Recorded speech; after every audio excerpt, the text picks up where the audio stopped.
اسے کہتے ہیں چور مچائے شور۔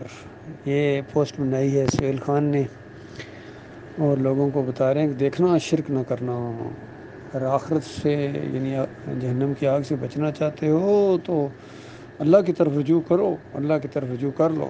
تو ہم بھی تو یہی کہہ رہے ہیں، اللہ کی طرف رجوع کرو۔ یہ جو سجدہ تعظیمی کا شرک آپ نے گڑھا ہے اور اس کو نظم کے ڈنڈے کے طور پر یہ پھیلایا جماعت کے اندر، اس سے واپس لوٹو۔ شرک کے ساتھ تمہارا یہ لین دین اور یہ تمہاری جو اندر و اندر رابطے ہیں، اور اس کے بعد اس کے اوپر جم گئے ہو، یہ تمہاری آخرت برباد کر دے جی۔ واپس اللہ کی طرف پلٹو، اللہ کی طرف پلٹو۔ یہ تو ہم اگر کہیں تو ہمارے منہ پر یہ بات اچھی لگتی ہے، اور اگر یہ کہیں یہ تو ایسی بات ہے جس طرح طاہر القادری کہتا ہے دنیا میں بڑا اندھیرا ہے، علم کی چراغ جلانے کی ضرورت ہے۔ تو بتاؤ اس کی بات کا کیا معاملہ ہے؟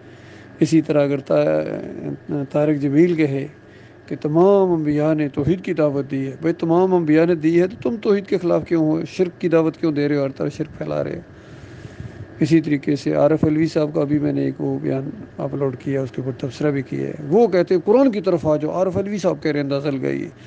تو 10 محرم کو آپ کیا کر رہے تھے اس وقت؟ تو آپ قرآن کی طرف یا گھوڑے کی طرف آپ کا رخ تھا؟ تو یہ سارے یہی کہتے ہیں۔ ہمارے آرمی چیف نے یہی تقریر کی ہے وہاں کہ تم سربلند رہو گے اگر تم مومن بن جاؤ۔ وہ مومن بنو نا، کب بنو گے؟ اسی طرح یہ عربوں کے اندر دعائیں مانگی جاتی ہیں کہ یا اللہ قرآن کو ہمارا دلوں کا نور اور ہمارا امام بنا۔ تو تم امام بنانے کے لیے تیار نہیں ہو، تم نے تو قرآن کو پیچھے چھوڑ دیا۔ تو زبردستی تھوڑا ہی اللہ تعالیٰ قرآن کو تمہارا امام بنائے گا۔ تم خود جدھر جاتے ہو اللہ چلنے دیتا ہے، اس کے بعد آگے جہنم رکھ دیتا ہے۔ اسی طرح ہمارے عمران خان صاحب اندازہ کہتے ہیں کلمے کا مطلب میں تمہیں بتاتا ہوں۔ ایک دفعہ انہوں نے کہا کہ اگر مجھے آخرت میں اللہ تعالیٰ نے میرے سے کوئی سوال کیا تو میں کہہ دوں گا کہ بس میں نبی علیہ السلام کی امت کو کلمے کا مطلب بتا کے آ گیا تھا، اور کلمے کا مطلب ان کا یہ ہے مزار کے سامنے جا کے سجدہ کرو، جمہوریت کے اس مشرکانہ نظام کو تقویت دو۔ یہ ہے ان کا کلمے کا مطلب۔ سارے لگے ہوئے ہیں، فضل الرحمان لگے ہوئے ہیں، طاہر القادری لگے ہوئے ہیں، اور پتہ نہیں طاہر اشرفی صاحب لگے ہوئے ہیں، سارے ان کو کوئی ہوش نہیں ہے۔ طارق جمیل لگے ہوئے ہیں۔ تو ان کے اپنے خلاف یہ جاتا ہے سارا۔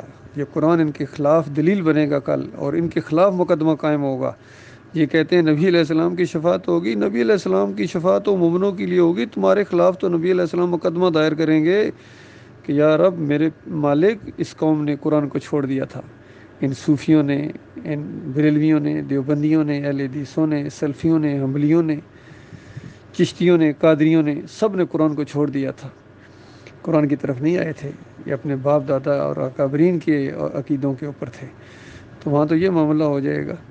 اس وقت کیا بنے گی جب فرشتے لعنتیں بھیجیں گے؟ اس وقت کیا بنے گی جب تمام انبیاء تمہارے اوپر لعنتیں بھیجیں گے؟ شرک اور کفر کرنے والوں، اللہ کی لعنت جب تمہارے اوپر پڑے گی، چیخو گے، چلاؤ گے، وہاں بیوی بچے وہاں چیخ رہے ہوں گے اور لعنتیں بھیج رہے ہوں گے کہ دنیا میں لمبی گاڑی میں بٹھایا، بڑے بنگلے میں بٹھایا، نوکر چاکر خدمت بیٹ مین تھے، لیکن یہاں لے آئے، نہ کسی کی بات تم نے مانی، نہ خود غور و فکر کیا، اور یہاں لے آئے آگ کے اندر ایسے خاوند یا ایسے بھائی یا ایسے باپ یا ایسے بیٹے، سارے لعنتیں بھیجیں گے ایک دوسرے کے اوپر۔